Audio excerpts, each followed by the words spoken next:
Are we going to see a total collapse of Russia's currency? I don't think so.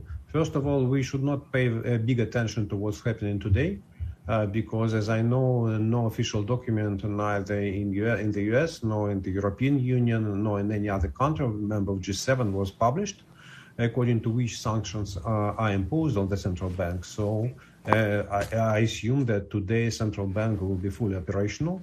Maybe it will itself decide to limit its operations on the foreign exchange market, but let's wait and see. At least what we know that the U.S. sanctions on the biggest Russian banks, Sberbank and VTB, they will be enacted 4 weeks from now on March 26th. So we may assume that the nearest days may be not as volatile.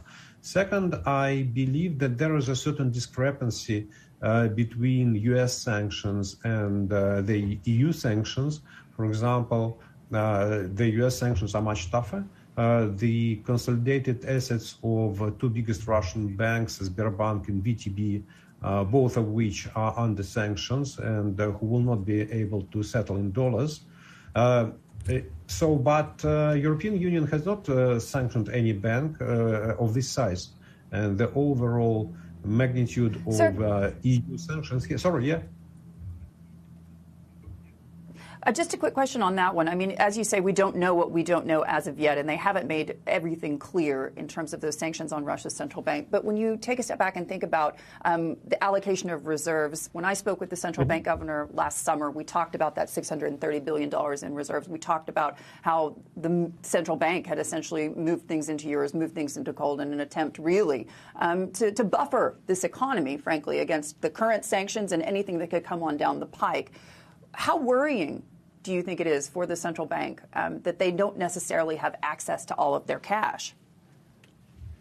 Look, if we believe that the European Union and the United States and G7 members will freeze or block, how do we say, all central bank assets and accounts, that means all what the central bank has the next day is $135 billion of gold, of physical gold that is technically is kept in Russia, and approximately 60 billion in renminbi. So that's it. That means no dollars, no euros, while the demand for renminbi in Russia is very small. Moreover, a central bank in this situation will not be able to sell its gold, because no one bank will pay in euros or in dollars. And to sell for renminbi, it's useless, it's stupid a little bit.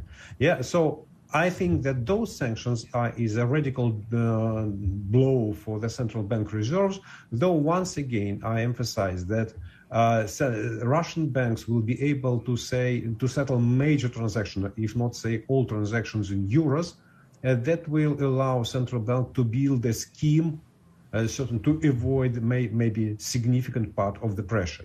So we shall see. But I assume that as soon as sanctions are enforced against the central bank, it will has no any foreign exchange reserve to run its operations.